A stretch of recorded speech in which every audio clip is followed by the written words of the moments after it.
Hello friends, welcome to crazy G K trick. तो दोस्तों, आज के वीडियो लेक्चर में हम इंडियन ज्योग्राफी के 100 महत्वपूर्ण एमसीक्यूज़ को यहाँ पर डिस्कस करने वाले हैं। दोस्तों, जो भी क्वेश्चन हमने यहाँ पर कवर किए हैं वो ऑलरेडी अलग अलग एग्जाम्स में आए हुए हैं और आगे भी यहाँ से क्वेश्चंस के आने की संभावना बहुत अधिक है। तो आप लेक्चर को अंत तक जरूर देखिए। तो चलिए दोस्तों, स्टार्ट करते हैं आज का टॉपिक। तो पहला क्वेश्चन है, क्षेत्रफल की दृष्टि से विश्व के देशों का सही क्रम कौन सा है या फिर क्या है। तो देखिए, क्षेत्रफल के अकॉर्डिंग यदि बात करूं तो सबसे बड़ा क्षेत्रफल रूस का है। रूस के बाद आता है कनाडा, कनाडा के बाद आता है अमेरिका, फिर आता है चाइना। तो इसका सी ऑप्शन बिल्कुल सही हो जाएगा, रूस, कनाडा, अमेरिका और चीन। चलिए एक बार थोड़ा हम डिटेल देख लेते हैं, है ना। वर्ल्ड मैप में इन सारे देशों को एक बार स्टडी कर लेते हैं। तो देखिए, ये वर्ल्ड मैप है, एक बार वर्ल्ड मैप में देख लेते हैं। देखिए, सबसे बड़ा देश है रूस, है ना। तो ये आप देख पा रहे होंगे, येलो कलर से यहाँ पर रूस है। रूस के बाद उत्तरी अमेरिका कॉन्टिनेंट में आपको यहाँ पर कनाडा मिल जाएगा, जो कि विश्व का दूसरा सबसे बड़ा देश है। इसके बाद कनाडा के नीचे ही यहाँ पर आपको अमेरिका या फिर यूएसए देखने को मिल जाएगा, तीसरा सबसे बड़ा देश। और चौथा आता है भारत के ऊपर चाइना। पांचवें नंबर पर आता है ब्राज़ील, दक्षिण अमेरिका कॉन्टिनेंट में आपको यहाँ पर ब्राज़ील देखने को मिल जाएगा। उसके बाद छठवें पर आता है ऑस्ट्रेलिया और सातवें नंबर पर आता है हमारा भारत।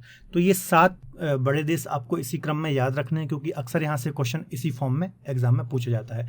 और कभी 8वां देश पूछ लिया जाए तो 8वां देश अर्जेंटीना है, यह भी दक्षिण अमेरिका कॉन्टिनेंट में स्थित है। चलिए, अब हमने क्षेत्रफल के अकॉर्डिंग डिस्कस कर लिया, तो जनसंख्या के अकॉर्डिंग भी डिस्कस कर लेते हैं। तो देखिए, जनसंख्या के अकॉर्डिंग सबसे बड़ा है चीन, आपको पता ही होगा, है ना। भारत के जस्ट ऊपर है।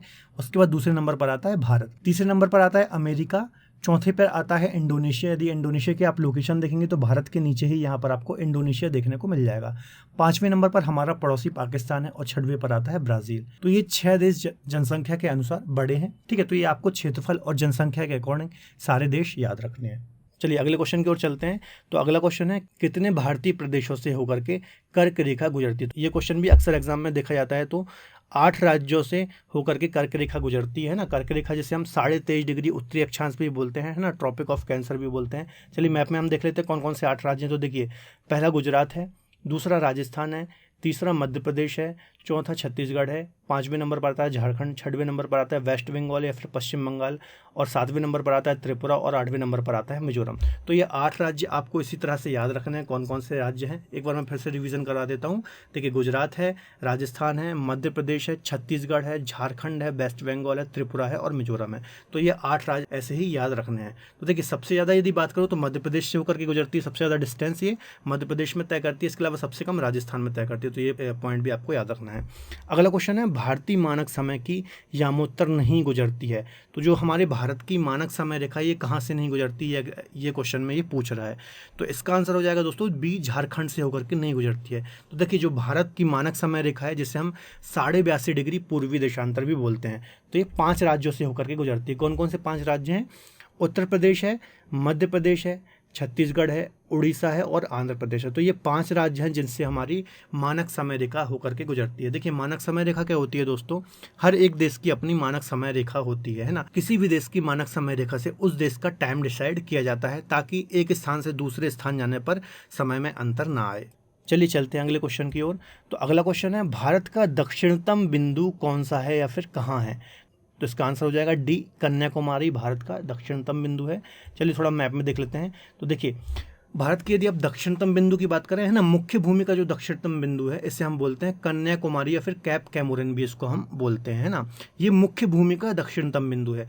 इसके अलावा यदि कभी एग्जाम में ऐसा क्वेश्चन आया कि भारत का दक्षिणतम बिंदु कौन सा है, यदि ऑप्शन में इंदिरा पॉइंट भी है, तो आपको पहले इंदिरा पॉइंट टिक करना है, क्योंकि ये कार निकोबार में स्थित है और सबसे लास्ट बिंदु यही है ना। लेकिन यहाँ पर देखिए, ऑप्शन में कहीं नहीं है इंदिरा पॉइंट, तो हमने यहाँ पर कन्याकुमारी को टिक किया है। यदि सबसे उत्तरी पॉइंट की बात करें तो इंदिरा कॉल है। सबसे पूर्वी पॉइंट की बात करेंगे वालांगू या फिर किविथू है। इसके अलावा सबसे यदि हम पश्चिमी पॉइंट की बात करें तो गौरमोती या फिर गुहारमोती, जो कि कच्छ जिले गुजरात के अंतर्गत आता है। तो ये सारे पॉइंट आपको याद रखना है, अक्सर एग्जाम्स में पूछे जाते हैं, काफ़ी ज़्यादा इंपॉर्टेंट है ना। ये कन्याकुमारी का जो कैप कैमोरिन है, इसे 8 डिग्री 4 मिनट हम बोलते हैं। चलिए अगला क्वेश्चन है, बांग्लादेश की सीमा से लगे भारत के राज्य कौन कौन से हैं ना। तो बांग्लादेश से कौन कौन से राज्यों की सीमा टच होती है? तो ए में क्या क्या है? मेघालय है, असम है, पश्चिम बंगाल है और त्रिपुरा है। तो ए आंसर इसका बिल्कुल सही हो जाएगा ना। देखिए, बी में नागालैंड है, तो ये नागालैंड की सीमा नहीं लगती है। सी में भी नागालैंड है और डी में भी नागालैंड है। तो ए आंसर ही इसका सही होगा। थोड़ा हम मैप में देख लेते हैं। देखिए, ये बांग्लादेश है यहाँ पर, है ना। तो वेस्ट बंगाल यहाँ पर है, पश्चिम बंगाल है, असम है, मेघालय है, त्रिपुरा है और मिजोरम से भी इसकी बाउंड्री टच होती है। तो इतने राज्यों से बांग्लादेश की सीमा टच होती है, आपको याद रखना है। चलिए आगे बात करते हैं। अगला क्वेश्चन है, डूरंड लाइन किसके साथ भारत की सीमा निर्धारित करती थी, है ना। तो भारत के साथ जो डूरंड लाइन थी वो अफगानिस्तान के साथ सीमा बनाती थी ना, आज़ादी से पहले। वर्तमान में जब पाकिस्तान बन गया तो ये लाइन जो है ये पाकिस्तान और अफगानिस्तान के मध्य, लेकिन जब ये खींची गई थी तो अफगानिस्तान और भारत के मध्य थी। तो ये बात आपको याद रखनी है। चलिए अगला क्वेश्चन है, भारत का अपने पड़ोसी देशों के मध्य अंतर्राष्ट्रीय सीमा के विस्तार का आरोही क्रम बताना है आपको, है ना। तो देखिए चीन तो आएगा नहीं यहाँ पर, है ना, यहाँ पर पाकिस्तान भी नहीं आएगा पहले पे। तो यहाँ पे देखिए नेपाल, पाकिस्तान, बांग्लादेश और चीन, और इसमें है नेपाल, पाकिस्तान, चीन और बांग्लादेश। तो देखिए डी आंसर इसका सही हो जाएगा, है ना। इसमें आपको उनको उल्टा चलना है, पहले नेपाल आएगा, फिर उससे ऊपर पाकिस्तान आता है, फिर उससे ऊपर चीन की बाउंड्री लगती है और सबसे ज़्यादा बांग्लादेश की बाउंड्री लगती है। एक बार हम देख लेते हैं यहाँ पे मैप में। देखिए यहाँ पर बांग्लादेश से सबसे ज़्यादा बाउंड्री टच होती है ना। उसके बाद आएंगे तो आप यहाँ पर चाइना आ जाएगा, चाइना के बाद पाकिस्तान आ जाएगा, पाकिस्तान के बाद नेपाल आ जाएगा, नेपाल के बाद यहाँ पर म्यांमार आ जाएगा, फिर भूटान आ जाएगा, अब भूटान के बाद यहाँ पर अफगानिस्तान की बाउंड्री लगती है ना। तो ये आपको सही क्रम आपको याद रखना कि सबसे ज़्यादा बाउंड्री किसकी लगती है, फिर उससे कम किसकी लगती है, फिर उससे कम, क्योंकि इसी प्रकार से ये आरोही या फिर अवरोही क्रम में आपको एग्जाम में जमाने को देता है ना। इसकी देखिए एक ट्रिक भी आपको याद रखना है। बचपन में MBA किया तो देखिए बा से यहाँ पर हो जाएगा बांग्लादेश, चा से यहाँ पर चीन हो जाएगा, पा से पाकिस्तान हो जाएगा, ना से नेपाल हो जाएगा, है ना। मैं साइलेंट है, इसके बाद यहाँ पर म्यांमार हो जाएगा, M से, B से यहाँ पर भूटान हो जाएगा और A से अफगानिस्तान हो जाएगा। ठीक है, तो ये आपको ट्रिक भी याद रखना है, यदि कभी एग्जाम में आप कंफ्यूज हो तो ये ट्रिक आपको काम आ जाएगी। चलिए अगला क्वेश्चन है, कश्मीर घाटी स्थित है ना। तो कश्मीर घाटी आपको पता ही होगा जम्मू कश्मीर में स्थित है, लेकिन यहाँ पर क्वेश्चन थोड़ा सा अलग है कि किन किन पर्वत श्रेणियों के मध्य स्थित है। तो जो दोस्तों कश्मीर घाटी है ये कहाँ पर स्थित है, पीर पंजाल श्रेणी और हिमाद्री हिमालय या फिर महान हिमालय के मध्य स्थित है ना। इसको हम थोड़ा सा मैप में देख लेते हैं। देखिए यहाँ पर देखिए ये वाला जो ऊपर मैंने आपको हिमालय बताया है ये है महान हिमालय, है ना, ये महान हिमालय है, और उसके जस्ट नीचे है मध्य हिमालय या फिर जिसे हम लघु हिमालय कहते हैं। तो ये वाला जो एरिया है ये वाला, है ना, यहाँ पर कश्मीर घाटी मैंने बताई है। तो जम्मू कश्मीर वाले एरिया में महान हिमालय या फिर जिसे हम हिमाद्री हिमालय कहते हैं, और जो पीर पंजाल श्रेणी है, पीर पंजाल श्रेणी किसका भाग है, पीर पंजाल श्रेणी लघु हिमालय या फिर मध्य हिमालय की जो सबसे स्टार्टिंग वाली श्रेणी है जो कि जम्मू कश्मीर में विस्तारित है ना, इसको ही हम बोलते हैं पीर पंजाल श्रेणी। तो महान हिमालय और पीर पंजाल श्रेणी के मध्य कश्मीर घाटी है ना। देखिए घाटी क्या होती है कि किन्हीं भी दो पर्वत श्रृंखलाओं के बीच पूरे के पूरा शहर बसा हुआ होता है ना, तो उसे ही हम घाटी बोलते हैं, है ना। इसके अलावा अन्य घाटियों की बात करूं तो एक कुल्लू घाटी है, ये कहाँ पर है, महान हिमालय और धौलाधर रेंज के मध्य है कुल्लू घाटी। इसके अलावा एक और घाटी है जिसे हम बोलते हैं काठमांडू घाटी, तो ये नेपाल में है। ये किसके बीच में है, महान हिमालय और मध्य हिमालय की महाभारत रेंज के मध्य है। तो ये कुछ इंपॉर्टेंट घाटियाँ मैंने अलग से बताई हैं, तो आपको याद रखना है। चलिए अगला क्वेश्चन है, निम्नलिखित में से कौन सी भारत की नवीनतम पर्वत श्रेणी है। तो नवीनतम पर्वत श्रेणी की बात करूं तो इसका आंसर हो जाएगा ए, हिमालय श्रेणी नवीनतम पर्वत श्रेणी है ना भारत की। आपको भी पता ही होगा अभी भी इसका लगातार उत्थान जारी है, अभी भी इसकी हाइट लगातार बढ़ रही है। अगला क्वेश्चन है, हिमालय पर्वत श्रेणियां निम्नलिखित में से किस राज्य का हिस्सा नहीं है। तो इसका आंसर हो जाएगा, देखिए उत्तराखंड में तो इसका हिस्सा फैला हुआ है, हिमाचल प्रदेश में भी फैला हुआ है, सिक्किम में भी फैला हुआ है, डी। इसका आंसर हो जाएगा डी, उत्तर प्रदेश में हिमालय का विस्तार नहीं है, है ना। तो इसको थोड़ा मैप में देख लेते हैं कौन कौन से राज्य हैं। तो देखिए ये पूरा लद्दाख वाला एरिया है, इसके अलावा यहाँ पर जम्मू कश्मीर है, यहाँ पर आपको हिमाचल मिल जाएगा, यहाँ पर उत्तराखंड मिल जाएगा, है ना। इसके अलावा यहाँ पे आप देखेंगे तो यहाँ पर है हमारा यूपी, तो यूपी और बिहार में इसका विस्तार नहीं है ना। इसके ऊपर नेपाल है, तो नेपाल में इसका विस्तार है, फिर सिक्किम है, भूटान है और अरुणाचल प्रदेश है। तो आपको याद रखना है उत्तर प्रदेश में हिमालय पर्वत श्रृंखला का विस्तार नहीं है। चलिए दोस्तों अगला क्वेश्चन है, पीर पंजाल श्रेणी पाई जाती है तो कहाँ पर पाई जाती है। तो पीर पंजाल श्रेणी अभी मैंने आपको बताया था जम्मू कश्मीर में इसका मैक्सिमम विस्तार है। तो चलिए थोड़ा मैप में देख लेते हैं। देखिए ये पीर पंजाल श्रेणी मैंने आपको बताई है ना। तो देखिए ये टुकड़ों में है ना, इसकी जो सबसे पहली श्रेणी है इसका जम्मू कश्मीर में विस्तार, जैसे हम पीर पंजाल बोलते हैं। फिर एक और सेकेंड श्रेणी है, इसको धौलाधर श्रेणी बोलते हैं, जो कि मुख्यतः हिमाचल प्रदेश में है। फिर एक और यहाँ पर है, आप यदि नेपाल में देखेंगे तो महाभारत श्रेणी उसको बोलते हैं। तो इस प्रकार से इसका विस्तार है। अगला क्वेश्चन है, निम्नलिखित में से सबसे प्राचीन पर्वत श्रृंखला कौन सी है। तो सबसे प्राचीन पर्वत श्रृंखला कौन सी है, तो अरावली सबसे प्राचीन पर्वत श्रृंखला है ना, इसका मुख्यतः विस्तार कहाँ पर है? राजस्थान में। थोड़ा मैप में हम देख लेते हैं। देखिए ये अरावली है, इसका विस्तार कहाँ कहाँ पर है? गुजरात में है और मुख्यतः राजस्थान में है। इसके अलावा हरियाणा तक ये जाती है और दिल्ली में भी इसका कुछ हिस्सा है। इसकी जो सबसे ऊंची चोटी है उसका नाम क्या है? गुरु शिखर है। 1722 मीटर इसकी हाइट है, तो इसकी हाइट भी आपको याद रखना है। इसके अलावा यहीं पर दिलवाड़ा का प्रसिद्ध जैन मंदिर भी यहीं पर स्थित है। तो ये सारे पॉइंट अलग से मैंने आपको बताए हैं, याद रखना है। कई बार ये क्वेश्चन एग्जाम में पूछा जाता है। नीलगिरी पर्वतमाला जिस राज्य में स्थित है वह है, तो नीलगिरी का विस्तार कहाँ पर है? तो तमिलनाडु में है ना। देखिए 3 राज्यों में मुख्यतः इसका विस्तार है, थोड़ा मैप में देख लेते हैं। एक तमिलनाडु है, केरल है और इसके अलावा कर्नाटक है ना। देखिए यहाँ से आप देखेंगे तो यहाँ पर ये पश्चिम, इस प्रकार से पश्चिमी घाट फैला हुआ है ना, इस प्रकार से ये। और यहाँ से आप देखेंगे तो यहाँ पर ये पूर्वी घाट है, इस प्रकार से फैला हुआ है। तो जहाँ पर पूर्वी घाट और पश्चिमी घाट का मिलन होता है वहाँ पर ही नीलगिरी पर्वतमाला स्थित है ना। और इसकी सबसे ऊंची चोटी कौन सी है? डोडाबेट्टा इसकी सबसे ऊंची चोटी है। अगला क्वेश्चन है, दक्षिण भारत की सबसे ऊंची चोटी कौन सी है? तो दक्षिण भारत की सबसे ऊंची चोटी कौन सी है? अनाईमुडी इसकी सबसे ऊंची चोटी है। ये कहाँ पर है? अन्नामलाई पहाड़ियों पर स्थित है। थोड़ा देख लेते हैं, अन्नामलाई पहाड़ियों का विस्तार कहाँ पर है? मुख्यतः तमिलनाडु में इनका विस्तार है। चलिए दोस्तों, अगला क्वेश्चन है, नर्मदा एवं ताप्ती नदियों के मध्य स्थित है। तो नर्मदा और ताप्ती नदियों के मध्य कौन सा पर्वत स्थित है, ये क्वेश्चन पूछ रहा है। तो नर्मदा और ताप्ती के मध्य सतपुड़ा श्रेणी स्थित है। तो थोड़ी चलिए इसको हम मैप में देख लेते हैं। तो ये देखिए ये मैप है इंडिया का। तो यहाँ पर सतपुड़ा श्रेणी फैली हुई है, मुख्यतः मध्य प्रदेश में इसका विस्तार है ना। यहाँ से अमरकंटक जो कि सतपुड़ा का ही पूर्वी विस्तार है ना, मेकाल श्रेणी हम बोलते हैं। तो यहाँ से यहाँ के अमरकंटक से नर्मदा नदी निकलती है और यहीं से एक बैतूल जिले से ताप्ती नदी निकलती है। दोनों नदियां ही भ्रंश घाटी में बहती है और पश्चिम की ओर प्रवाहित होती है ना। इनके मध्य कौन सी श्रेणी है? सतपुड़ा श्रेणी है। अगला क्वेश्चन है, नंदा देवी कहाँ पर स्थित है? तो जो नंदा देवी पर्वत है ये कहाँ पर स्थित है? तो इसका आंसर हो जाएगा सी, उत्तराखंड में स्थित है। मैप में देख लेते हैं। तो देखिए नंदा देवी है ना, इसकी हाइट कितनी है? 7817, जो कि उत्तराखंड की सबसे ऊंची चोटी है ना। तो ये पॉइंट भी आपको याद रखना है और इसकी हाइट भी आपको याद रखना है, कई बार एग्जाम में पूछा जाता है। अगला क्वेश्चन है, भारत में शांत घाटी किस राज्य में स्थित है? तो केरल में है। अक्सर एग्जाम में ये क्वेश्चन दोस्तों पूछा जाता है कि शांत घाटी कहाँ पर है? केरल में स्थित है। अगला क्वेश्चन है दोस्तों, निम्नलिखित युग्मों में से किसका सुमेल नहीं है ना। तो देखिए लिपुलेख दर्रा उत्तर प्रदेश, ये पहला आंसर ही गलत हो जाएगा है ना। तो यही आंसर हो जाएगा इसका। जोजिला जम्मू कश्मीर में बिल्कुल सही है। नाथुला सिक्किम में है, ये भी बिल्कुल सही है। और शिपकीला कहाँ पर है? हिमाचल प्रदेश में, ये भी बिल्कुल सही है ना। उत्तर प्रदेश जो लिपुलेख दर्रा ये कहाँ पर है? ये उत्तराखंड में है। 3 दर्रे हैं उत्तराखंड में, एक है माना, एक है नीति और एक है लिपुलेख। ये 3 दर्रे कहाँ पर हैं? उत्तराखंड में। तो ये आपको याद रखना है। चलिए अगला क्वेश्चन है, निम्न में से कौन सा हिमनद सबसे बड़ा है? तो यहाँ इसका आंसर हो जाएगा सी, सियाचिन जो ग्लेशियर है ना, ये सबसे बड़ा हिमनद है। थोड़ा हम देख लेते हैं, इसको डिटेल में चर्चा करते हैं। देखिए कुछ प्रमुख ग्लेशियर हैं यहाँ पर। एक है सियाचिन, करीब 76 किलोमीटर लंबा या फिर बड़ा है ये। एक है बियाफो ग्लेशियर जो कि करीब 59 किलोमीटर बड़ा है। एक है हिस्पर ग्लेशियर जो करीब 61 किलोमीटर बड़ा है। और एक है बालतोरो ग्लेशियर या फिर बालतोरा ग्लेशियर जो कि करीब 58 किलोमीटर लंबा है ना। ये दोस्तों जितने भी ग्लेशियर यहाँ पर आप लद्दाख वाला एरिया देखेंगे या फिर पीओके वाला एरिया देखेंगे, यहाँ पर सारे स्थित है ना। इसके अलावा यहाँ पर आप सियाचिन देख रहे हैं। सियाचिन के बारे में आप पहले भी जानते ही होंगे कि 1984 में यहाँ पर ऑपरेशन मेघदूत के द्वारा यहाँ पे पाकिस्तान को खदेड़ा गया था ना। और ये विश्व का सबसे ऊंचा युद्ध स्थल भी है, क्योंकि यहाँ पर कहीं ना कहीं युद्ध जैसी कंडीशन बन चुकी है। अगला क्वेश्चन है, भारत के दक्कन के पठार पर बेसाल्ट निर्मित लावा सैलों का निर्माण हुआ है। तो कब या फिर किस युग में हुआ है इसका निर्माण?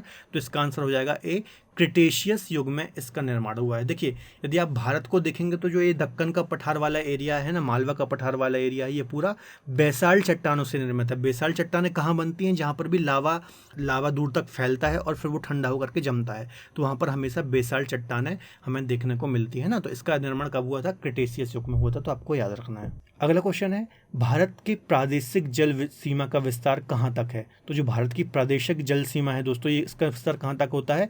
12 समुद्री मील तक इसका विस्तार होता है। तो थोड़ा हम इसको और डिटेल में चर्चा करते हैं। देखिए सबसे पहले होती है 12 समुद्री मील तक, कौन सी होती है? प्रादेशिक समुद्री सीमा या फिर टेरिटोरियल सी है ना। इसे हम क्षेत्रीय सागर भी बोलते हैं। इसके अलावा इस क्षेत्र में भारत का या फिर उस देश का संपूर्ण अधिकार होता है।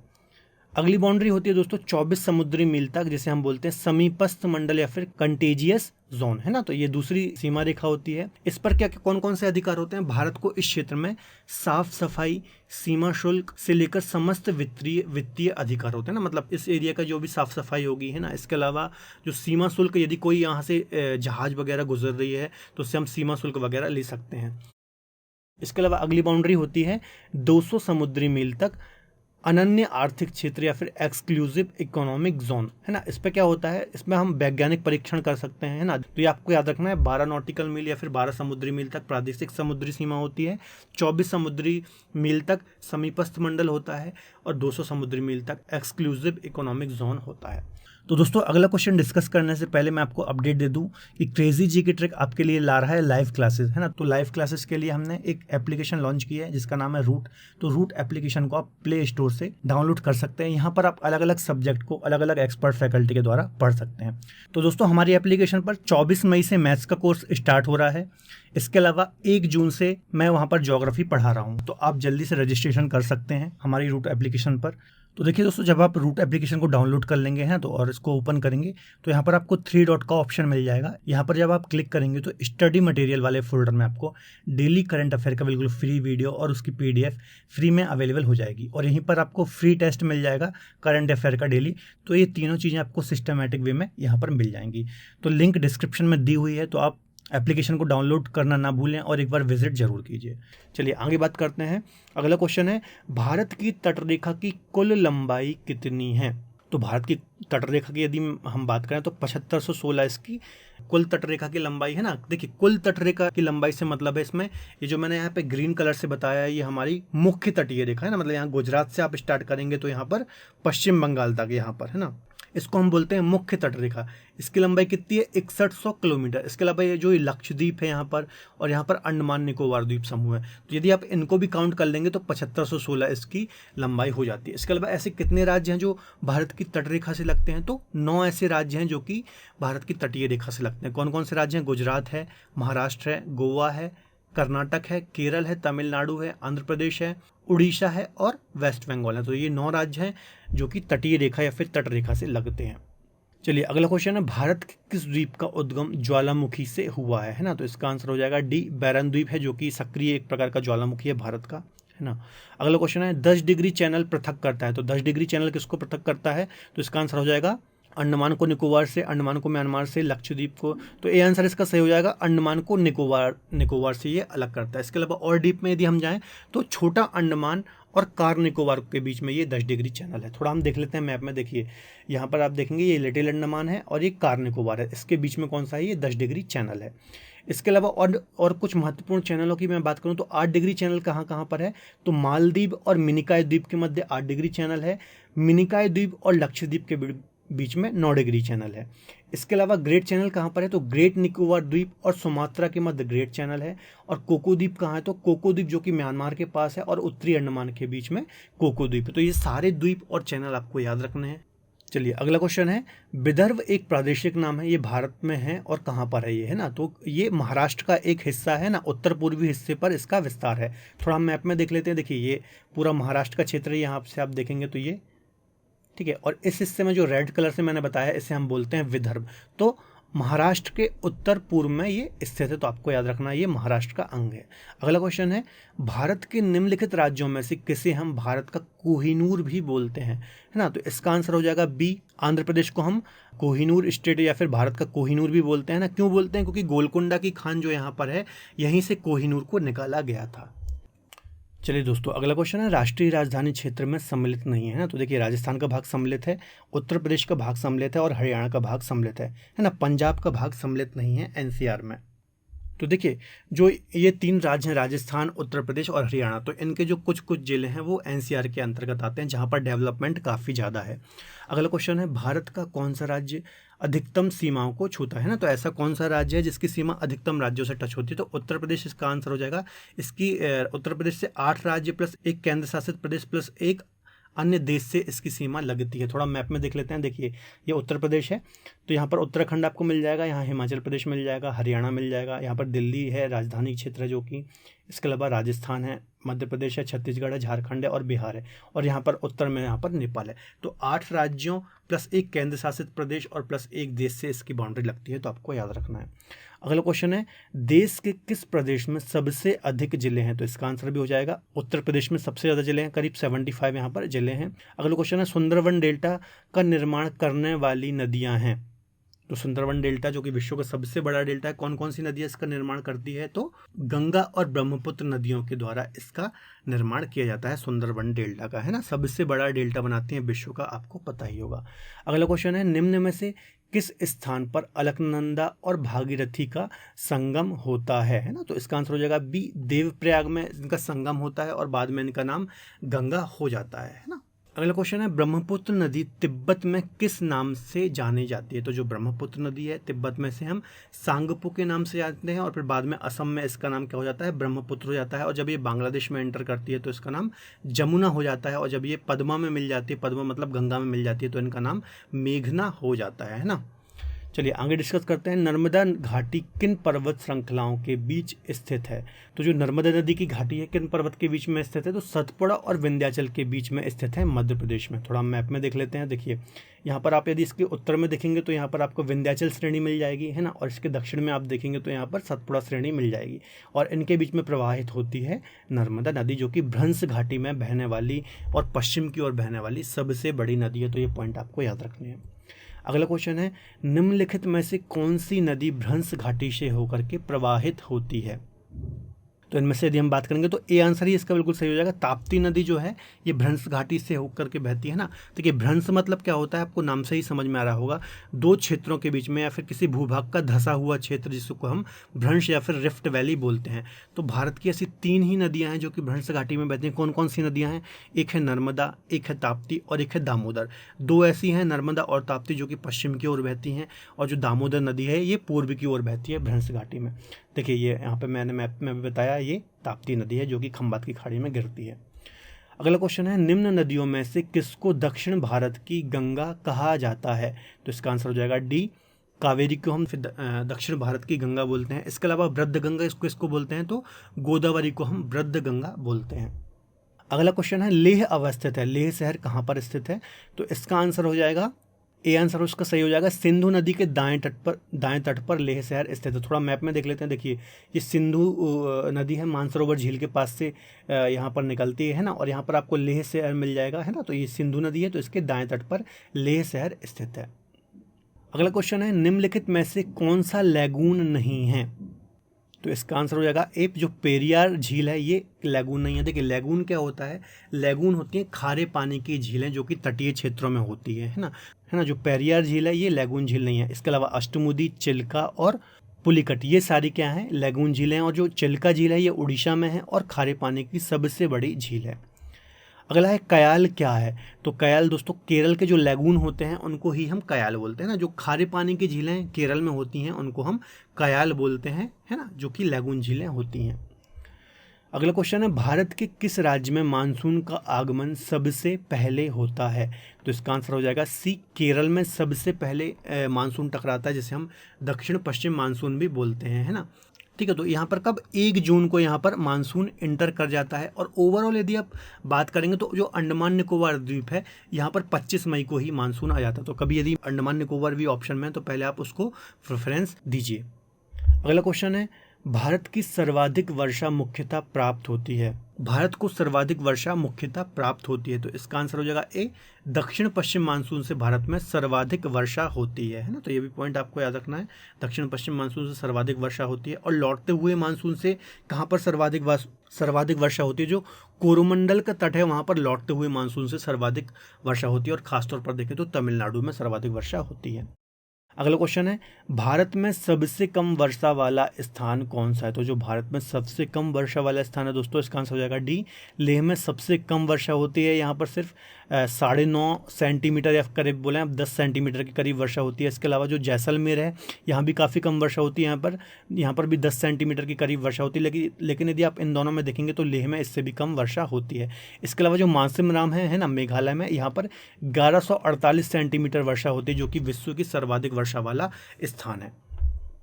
अगला क्वेश्चन है रेगोर किसका नाम है? तो जो रेगोर है वो काली मिट्टी को भी हम रेगोर मिट्टी के नाम से जानते हैं। काली मिट्टी का दोस्तों और अन्य क्या नाम है? कपासी मिट्टी भी इसको बोलते हैं, क्योंकि कपास की फसल के लिए ये काफ़ी अच्छी होती है ना। इसके अलावा इसका विस्तार कहाँ पर है? तो दोस्तों ये काली मिट्टी का क्षेत्र कौन सा है? तो आप देखेंगे महाराष्ट्र वाला पूरा रीजन है। इसके अलावा एमपी का मालवा रीजन है, गुजरात का काठियावाड़ और तेलंगाना, इस क्षेत्र में पूरा काली मिट्टी का क्षेत्र है जो कि बेसाल्ट चट्टानों के द्वारा निर्मित है।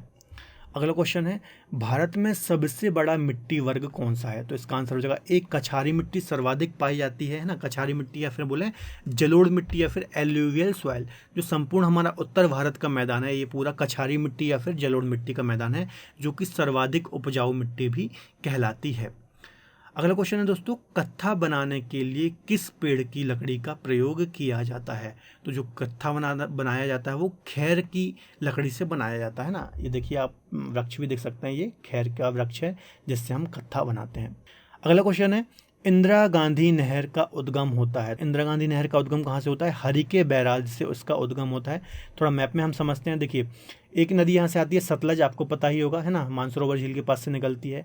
एक नदी आती है ब्यास, ब्यास आकर के मिलती है सतलज में। तो इनके संगम पर एक बैराज बनाया गया या फिर एक डैम टाइप का बनाया गया है जिसको हम बोलते हैं हरिके बैराज, और यहीं से इंदिरा गांधी नहर निकाली गई है जो कि मुख्यतः राजस्थान में सिंचाई के लिए महत्वपूर्ण भूमिका निभाती है। इसकी लंबाई कितनी है? 650 किलोमीटर, भारत की सबसे लंबी नहर है। तो ये सारे पॉइंट भी आपको याद रखने हैं।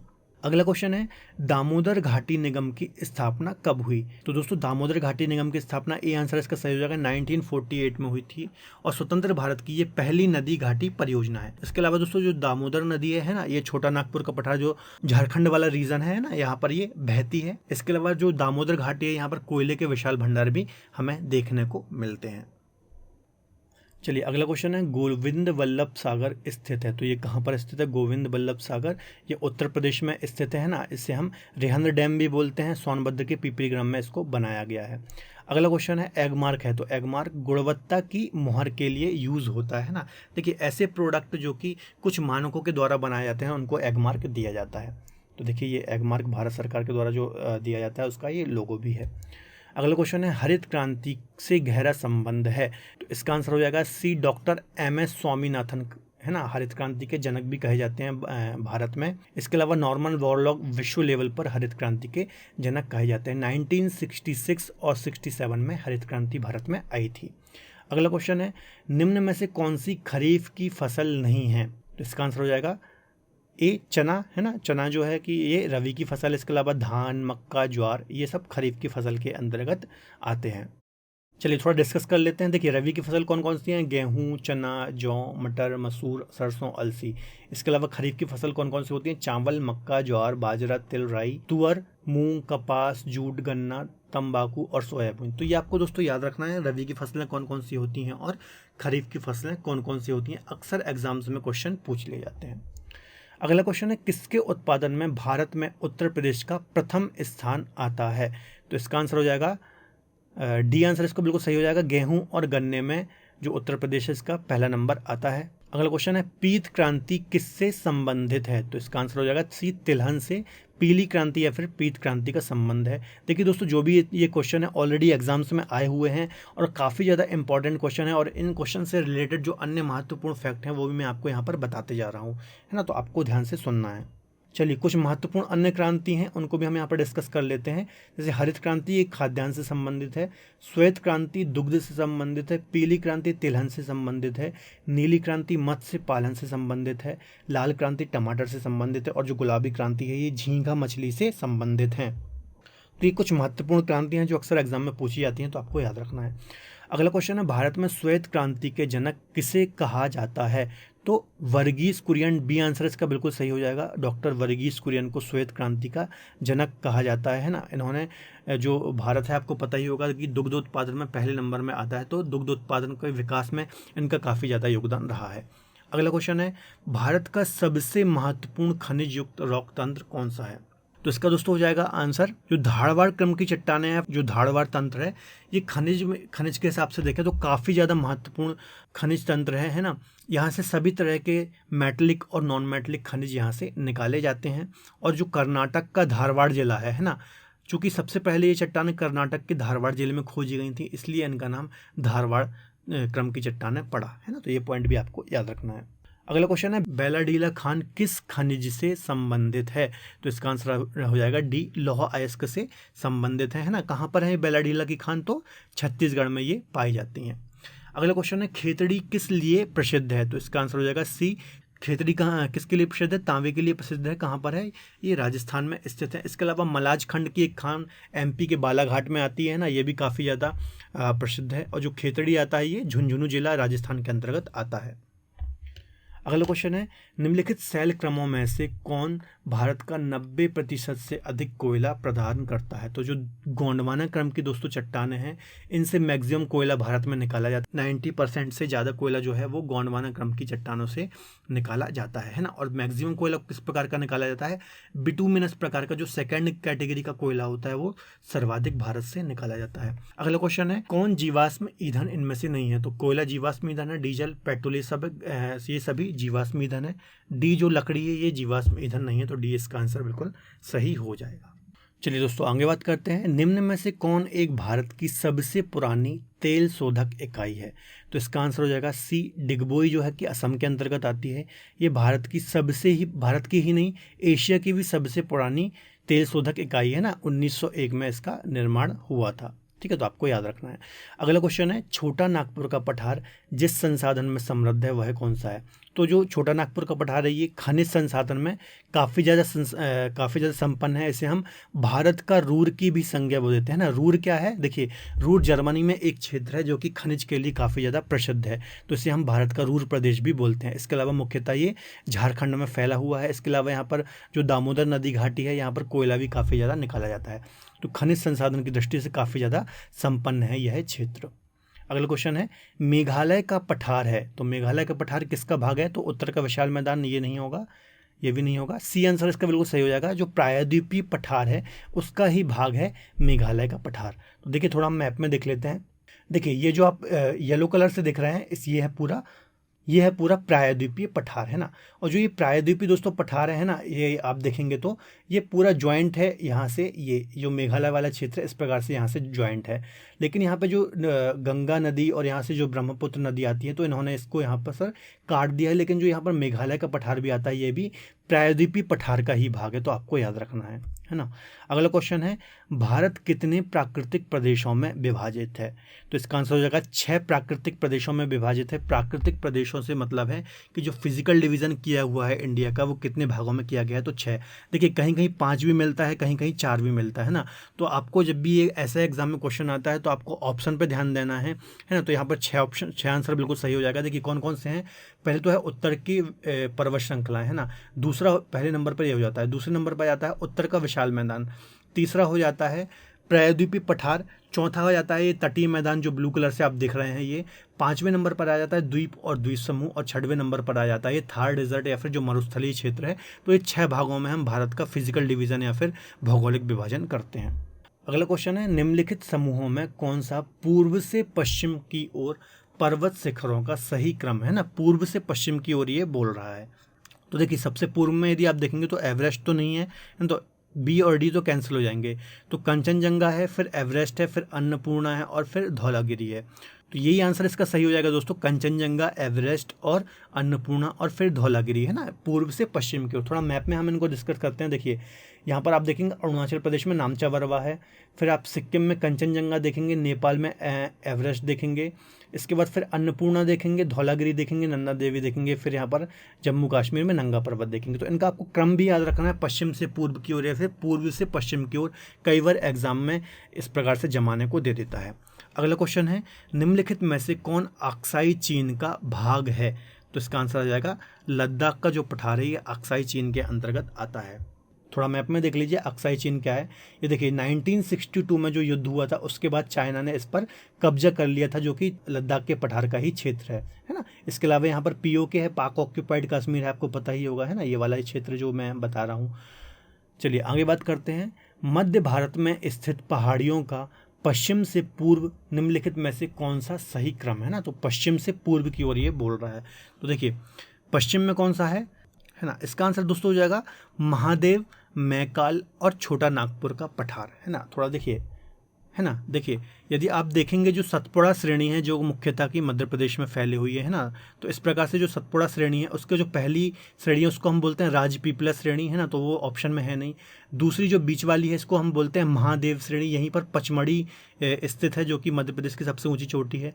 इसके बाद जो इसका सबसे पूर्वी विस्तार है उसको हम बोलते हैं मेकाल श्रेणी, यहीं से नर्मदा नदी निकलती है अमरकंटक से, है ना। तो इसका जो सबसे बीच वाली आ जाएगी महादेव, फिर आ जाएगी मेकाल, और फिर यहाँ पर आप देखेंगे झारखंड में तो यहाँ पर आपको छोटा नागपुर का पठार देखने को मिल जाएगा। तो डी आंसर इसका सही हो जाएगा।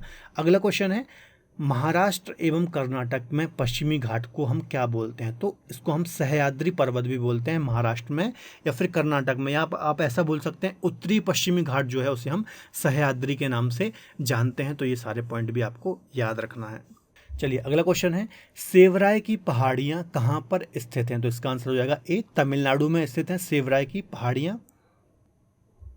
चलिए थोड़ा मैप में देख लेते हैं। देखिए ये पूरा तमिलनाडु राज्य है ना, ये वाला। तो यहाँ पर सेवराय की पहाड़ी कहाँ पर है? तमिलनाडु राज्य में स्थित है। अगला क्वेश्चन है, निम्नलिखित में से किस पहाड़ी पर पूर्वी घाट पश्चिमी घाट आकर के मिलता है? तो अभी मैंने आपको थोड़ा देर पहले बताया था, एक क्वेश्चन आया था इससे रिलेटेड। तो डी आंसर इसका सही हो जाएगा। नीलगिरी जो पहाड़ी है ये पूर्वी घाट और पश्चिमी घाट मिलन स्थल पर स्थित है। ये देखिए यहाँ पर आप देखेंगे तो ये यहाँ पर केरल है, यहाँ पर तमिलनाडु है, और ये ऊपर वाला आप देखेंगे तो कर्नाटक है ना। यहीं पर तमिलनाडु की पहाड़ियाँ स्थित हैं, और इसकी सबसे ऊंची चोटी कौन सी है? डोडा बेट्टा, जिसकी हाइट कितनी है? 2636 मीटर। चलिए अगला क्वेश्चन है, कोडाई कनाल किस पहाड़ी पर स्थित है? तो दोस्तों इसका आंसर हो जाएगा डी, पालनी की पहाड़ी पर स्थित है। एक प्रकार का हिल स्टेशन है, और कहाँ पर है? तमिलनाडु पर ये स्थित है ना, एक प्रकार से लास्ट में बिल्कुल ये पहाड़ियाँ हैं। अगला क्वेश्चन है, निम्नलिखित में से कौन सी एक चोटी भारत में अवस्थित नहीं है? तो नंगा पर्वत भारत में ही है। जो गुरला मांधाता है दोस्तों ये तिब्बत रीजन में स्थित है। इसके अलावा कामेट भी भारत में है, और नामचा बरवा भी अरुणाचल प्रदेश भारत में स्थित है। तो देख लेते हैं इसकी लोकेशन। देखिए ये गुरला मांधाता आप देखेंगे तिब्बत रीजन में, यहीं पर मानसरोवर झील है, और यहीं पर कैलाश पर्वत है ना। तो कैलाश पर्वत के पास ही, मानसरोवर झील के पास ही गुरला मांधाता पर्वत है तिब्बत रीजन में। अगला क्वेश्चन है, निम्न से सही क्रम क्या है? ठीक है, तो इसका आंसर देखिए, इसमें हमें हाइट के अकॉर्डिंग देखना है, सबसे बड़ा पर्वत कौन सा है, फिर उससे कम कौन सा है, फिर उससे कम कौन सा है। तो इसका आंसर दोस्तों ए ही बिल्कुल सही हो जाएगा। माउंट एवरेस्ट सबसे ऊंचा है, फिर सेकंड नंबर पर आता है गॉडविन ऑस्टिन, और फिर आता है कंचनजंगा। इनकी हाइट भी हम देख लेते हैं। 8848 किसकी है? एवरेस्ट की है, जो कि नेपाल में स्थित है। जो गॉडविन ऑस्टिन है जो कि भारत की पीओके में स्थित सबसे ऊंची चोटी है, K2 गॉडविन ऑस्टिन, इसकी कितनी है? इसकी है 8611 है ना। इसके अलावा जो कंचनजंगा है इसकी कितनी है? तो 8586 इसकी है, जो कि सिक्किम में स्थित हो। तीनों की हाइट आपको याद रखना है, उनकी लोकेशन भी आपको याद रखना है।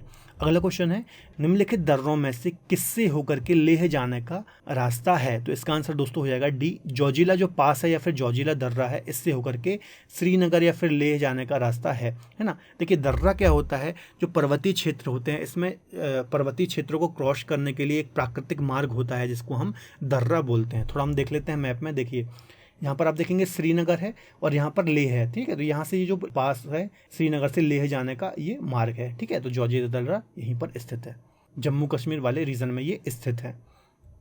अगला क्वेश्चन है, निम्नलिखित में से कौन सा सुमेलित नहीं है? ठीक है, तो देखिए ए ही आंसर इसका सही हो जाएगा। ये सिपकीला जो है ये हिमाचल प्रदेश में, ये सुमेलित नहीं है ना। जलेपला सिक्किम में है। इसके अलावा माना, नीति और लिपुलेख ये उत्तराखंड में है। बॉमडीला अरुणाचल प्रदेश में। तो दोस्तों जितने भी दर्रे हैं आपको याद रखना है, अक्सर यहाँ से क्वेश्चन एग्जाम में बनते हैं। अगला है, पालघाट निम्न में से किसके मध्य स्थित है? तो जो दोस्तों पालघाट है ना, ये दक्षिण में स्थित है और नीलगिरी और अन्नामलाई पहाड़ियों के मध्य स्थित है। इसके अलावा ये केरल और तमिलनाडु को जोड़ता है। तो ये सारे पॉइंट आपको याद रखना है। अगला क्वेश्चन है, सियाचिन हिमनद या फिर ग्लेशियर कहाँ पर स्थित है? तो ये ऑलरेडी आया हुआ क्वेश्चन है ना। और ये कहाँ पर स्थित है? नुब्रा घाटी के दक्षिण में है ना। अभी मैंने आपको बताया था 1984 में यहाँ पर युद्ध भी हो चुका है ऑपरेशन मेघदूत के अंतर्गत। इसके अलावा ये विश्व का सबसे ऊंचा युद्ध स्थल भी है ना। तो ये नुब्रा घाटी के उत्तर में स्थित है। अगला क्वेश्चन है, भारत का सबसे बड़ा भू आकृतिक प्रदेश कौन सा है? तो जो प्रायद्वीपीय पठार है दोस्तों, अभी मैंने आपको फिजिकल डिवीजन बताया था, ये भारत का सबसे बड़ा भू आकृतिक प्रदेश है। तो हम थोड़ा मैप में भी देख लेते हैं, या आप येलो कलर से देख सकते हैं। इससे हम बोलते हैं प्रायद्वीपीय पठार या फिर पेनिनसुलर प्लेट्यू। ये भारत का सबसे बड़ा फिजिकल डिवीजन या फिर भू आकृतिक प्रदेश है। अगला क्वेश्चन है, भारत का सबसे नवीन भू आकृतिक प्रदेश कौन सा है? तो उत्तर का जो विशाल मैदान है दोस्तों, ये भारत का सबसे नवीन भू आकृतिक प्रदेश है। यहाँ पर देख लीजिए, ये ग्रीन कलर से ये भारत का सबसे नवीन भूआकृतिक प्रदेश है। सबसे नवीन से मतलब क्या है, देखिए दोस्तों, जब हिमालय का निर्माण हुआ है ना, और हिमालय से जो नदियां निकली उनके द्वारा ही ये उत्तर के विशाल मैदान का निर्माण हुआ है, और आज भी इसका निर्माण हो रहा है। तो सबसे नवीन मैदान यही है, सबसे नवीन जो भूआकृतिक प्रदेश है वह उत्तर का विशाल मैदान ही है। अगला क्वेश्चन है, मेघालय का पठार भाग है, तो ये किसका भाग है? प्रायद्वीपीय पठार का भाग है। ये ऑलरेडी क्वेश्चन हमने अभी डिस्कस किया, ये फिर से रिपीट हुआ है ना, तो आपको पता होगा जो यहाँ पर मेघालय का पठार है ये प्रायद्वीपीय पठार का ही भाग है, जो ये आप यहाँ पर देख रहे हैं, ये ज्वाइंट है इस प्रकार से यहाँ से। अगला क्वेश्चन है, भारत के किस राज्य का समुद्री तट सबसे अधिक लंबा है? तो गुजरात राज्य का जो समुद्र तट है वो सबसे लंबा है ना, 9 राज्यों की सीमा भारत की तट रेखा से लगती है। इसके अलावा मुख्य तटीय रेखा 6100 किलोमीटर लंबी है, और कुल तटीय रेखा 7516 किलोमीटर लंबी है। तो ये सारे फैक्ट आपको याद रखने हैं, इंपॉर्टेंट है। अगला क्वेश्चन है दोस्तों, इनमें से कौन सी नदी भ्रंश घाटी में नहीं बहती है? तो देखिए, ताप्ती भ्रंश घाटी में बहती है, नर्मदा भ्रंश घाटी में बहती है, और दामोदर भी भ्रंश घाटी में बहती है। महानदी जो है ये भ्रंश घाटी में नहीं बहती है। देखिए, अभी मैंने आपको बताया था जो ताप्ती है और जो नर्मदा है ये पश्चिम की ओर बहने वाली भ्रंश घाटी में बहने वाली नदियाँ हैं, और जो दामोदर है जो कि छोटा नागपुर के पठार में बहती है ये पूर्वी की ओर बहने वाली और भ्रंश घाटी में बहने वाली नदी है। तो ये तीनों पॉइंट आपको याद रखने काफ़ी इंपॉर्टेंट है। अगला क्वेश्चन है, निम्नलिखित में से किस तट से भारत का औसत समुद्र तल नापा जाता है? तो देखिए, इसका आंसर हो जाएगा जो चेन्नई का दोस्तों समुद्र तट है, इससे हमारी भारत की जितने भी हम हाइट नापते हैं, आप पढ़ते होंगे कहीं भी ऊंचे स्थान में जाते होंगे तो कि समुद्र तल से इतनी ऊंचाई पर यह स्थान स्थित है। तो जो समुद्र चेन्नई का समुद्र तट है, यहाँ से ही हम किसी भी क्षेत्र की ऊंचाई को मापते हैं ना, तो ये काफ़ी इंपॉर्टेंट है, आपको याद रखना है। अगला दोस्तों क्वेश्चन है, निम्नलिखित में से किसे कैप कैमोरिन के नाम से भी जाना जाता है? तो इसका आंसर हो जाएगा डी, कन्याकुमारी, जो कि भारत का सबसे लास्ट पॉइंट है, 8 डिग्री 4 मिनट है ना, इसको हम कैप कैमोरिन नाम से भी जानते हैं। चलिए दोस्तों, अगला क्वेश्चन है, तमिलनाडु व आंध्र प्रदेश के तट का नाम क्या है? तो इसका आंसर हो जाएगा दोस्तों कोरोमंडल, डी आंसर बिल्कुल सही हो जाएगा, है ना। कोरोमंडल तट किसको बोलते हैं? जो तमिलनाडु और आंध्र प्रदेश में फैला हुआ है। थोड़ा देखिए, हम देख लेते हैं, जो देखिए काठियावाड़ तट किसको बोलते हैं? जो गुजरात में फैला हुआ है उसको हम काठियावाड़ या फिर गुजरात तट बोलते हैं। इसके अलावा यहाँ पर ताप्ती नदी बहती है, ताप्ती नदी के मुहाने से लेकर आप यहाँ गोवा तक देखेंगे तो इसको हम कोंकण बोलते हैं। गोवा से कर्नाटक तक इसको हम कैनरा या फिर कन्नड़ तट बोलते हैं। इसके अलावा कर्नाटक से यहाँ पर कन्याकुमारी तक इसको हम मालाबार तट बोलते हैं।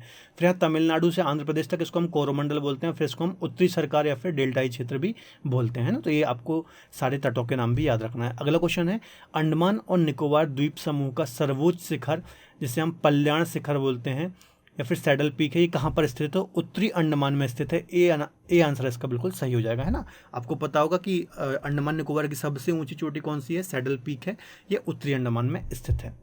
अगला क्वेश्चन है दोस्तों, राम सेतु शुरू होती है, तो इसका आंसर हो जाएगा धनुषकोडी स्थान है रामेश्वरम के पास, यहाँ से राम सेतु शुरू होता है। आपको पता होगा कि जो भारत का तमिलनाडु वाला क्षेत्र है ना, धनुषकोडी या फिर रामेश्वरम है ना, यहाँ से श्रीलंका के मध्य एक ब्रिज है जो कि ऐसा मान्यताएं मानी गई कि भगवान राम के टाइम में राम ने श्रीलंका जाने के लिए बनाया था, है ना। तो ये कहाँ से स्थित है?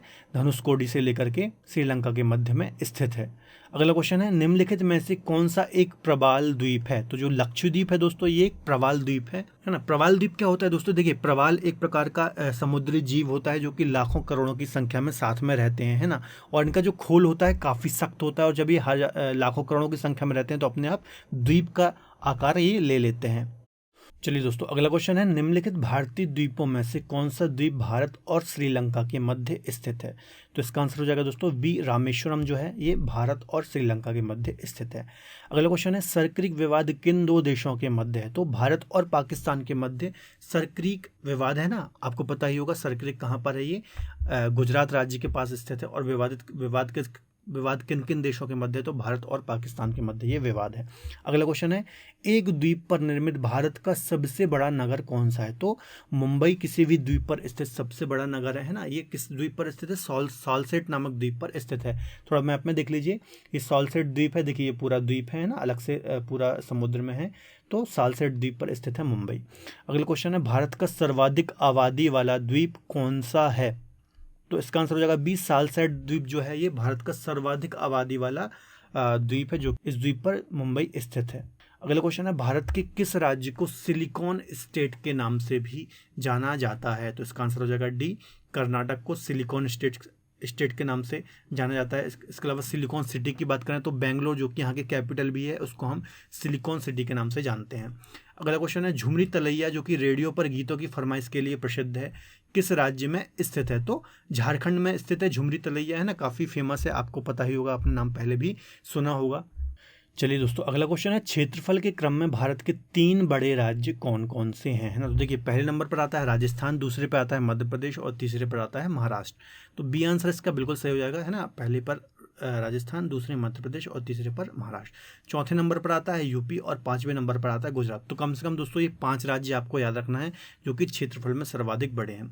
अगला क्वेश्चन है पांडिचेरी का क्षेत्र विभाजित पाया जाता है, तो पांडिचेरी किन किन राज्यों में फैला हुआ है? तो देखिए एक तो तमिलनाडु में है, केरल में है और आंध्र प्रदेश में है। तो इसका आंसर दोस्तों हो जाएगा डी, बिल्कुल सही हो जाएगा। तमिलनाडु, केरल और आंध्र प्रदेश में ये फैला हुआ। थोड़ा मैप में हम देख लेते हैं। देखिए यहाँ पर पांडिचेरी है तमिलनाडु में, यहाँ पर कराईकल भी तमिलनाडु में है, इसके अलावा जो माहे है ये केरल में है, और जो यनम है दोस्तों ये आंध्र प्रदेश में है। तो केरल, आंध्र प्रदेश और तमिलनाडु में इसका विस्तार है।